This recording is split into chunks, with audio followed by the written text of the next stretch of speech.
ნებისმიერი თანამდებობა თქვენთან შეთანხმებით უფრო რბილად რომ ვთქვათ და თქვენი დავალებით უფრო სიმართლეს რომ ახლოს იყოს სიმართლესთან ნებისმიერი დანიშნვა სერიოზული თქვენი საელჩოდან და თქვენი ძალებით ხდება. ეს ყველა ქართველმა ძალიან კარგად იცის და ეს ეგრეთ წოდებულმა ოპოზიციამაც ძალიან კარგად იცის და იმიტომ არიან მოკატუნებულები თქვენს წინაშე რომ იქნება რომელიმე მათგანი თქვენს თვალში კარგად გამოჩნდეს თქვენ თვალში მოხვდეთ და ის მომავალი პრეზიდენტი გახდეს საქართველოსი.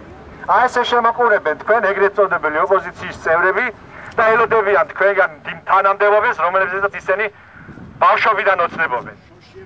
ყველა ქართველმა ძალიან კარგად იცის, რამხელა მნიშვნელობა აქვს ამერიკის საელჩოს საქართველოს ბედიღვალში და რასაკვირველია პოლიტიკური პატიმრებიც ფრიად დავალებულები არიან თქვენგან, რადგან წარმოუდგენელია რომ ერთადერთი პრეზიდენტის ვაჟი ყოველად უდანაშაულო.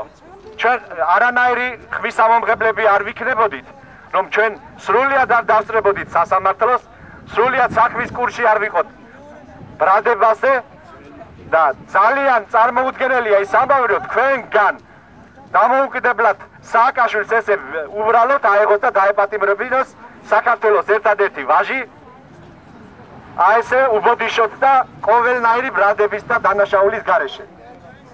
ეს ჩვენ აუცილებლად დიდი ეჭვი გვაქვს, რომ ეს პირდაპირ თქვენთან ძალიან ახლო კავშირშია.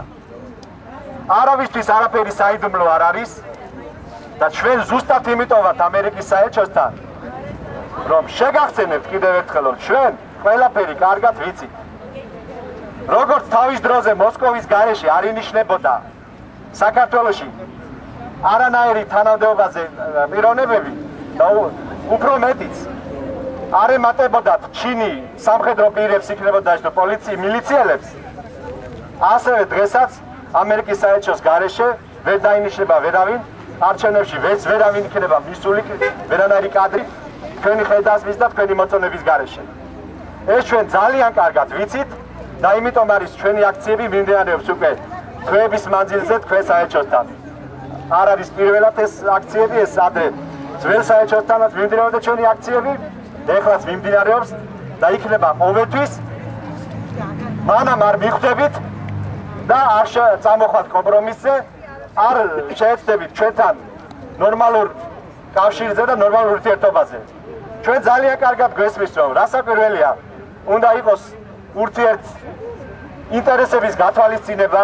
ჩვენ ძალიან კარგად გვესმის ამერიკის შეერთებული შტატების ინტერესები და ყოველთვის იმ დასაშვების პირობებში კანონიერი ხელისუფლებაც რასაკვირველია მზად იქნება გაითვალისწინოს როგორც ამერიკის შეერთებული შტატების ინტერესები, ასევე სხვა მეზობელი ქვეყნების ინტერესები, მაგრამ არა საქართველოს საზიანოდ, არა ქართული საქმის საზიანოდ, არა ქართული ერის განადგურების თვის და ქართველი საქმის უბედურებისათვის. ამიტომ მაინც მოგიწევთ ანგარიშის გაწევა. იმიტომ ყველაფერი მოვლენები ისე მიდის, რომ რა არის იცით, ეს დაუსრულებლად შეიძლება ესე გაგრძელდეს. დაუსრულებლად, მაგრამ ვერ მიიღწევა ვერც თქვენი მიზანი და ვერც იმ ჯამდიდრების მოსული ადამიანების მიზანი, რომლებიც სიმდიდრისათვის და დიდებისთვის მოდიან ხელისუფლებაში. ვერ მიიღწევა ვერანაირი მიზანი და ბოლო აბსურდამდე მივა. არ აშენდება ბაბილონის გოდოლი არც თქვენგან და არც აშენდება არც იმპერიებისგან, რომელიც აქამდე შეეცადნენ იმ საერთოდ დიდი მსოფლიოს. ამიტომ ძალიან გთხოვთ, გაითვალისწინეთ ეს ყველაფერი. ცივი გონებით მიუდექით იმ საკითხს, რომ აქ დგას იარაღის ძალით ხუნტის მიერ გადაგდებული, ჩამოგდებული და ნასროლი ხელისუფლება, მათი წარმომადგენლები და ელოდებიან თუ როდის შეფასდება ის მოვლენები ისე, როგორც საჭიროა ეს. როდის მიეცემა ამას სათანადო პასუხი და ყველა დანარჩენი მოვლენა უკვე თავისთავად თავის კალაპოტში ჩადგება, როგორც საჭიროა და ისეთი პირები, როგორიც არის სააკაშვილი და მისი ხროვა, ესეთი ადამიანები ვერასდროს ვერ გადაწყვეტენ ადამიანების ბედს. იმიტომ დიდი კატასტროფაა, როდესაც ადამიანის ბედი ხელთ უყრია, შეურაცხათ ადამიანს და მის მიმდევრებს. ეს თქვენ ძალიან კარგად იცით, ეს ქალბატონმა კლინტონმა, ის არის ძალიან დარბაზული და ჭკვიანი ადამიანი, იმანეცეთ ძალიან კარგად იცის და ამიტომ მოგვეცით საშუალება რამენაირად რომ ჩვენ მისი აზრი პირდაპირ გავიგოთ, შეახვედრეთ ჩვენი ერთადერთი პრეზიდენტის მეუღლეს, ისიც არის ამერიკის შეერთებული შტატების ერთ-ერთი საუკეთესო პრეზიდენტის მეუღლე და მათი შეხვედრა იქნება ძალიან სასარგებლო როგორც საქართველოსთვის, ასევე ამერიკის შეერთებული შტატებისთვის და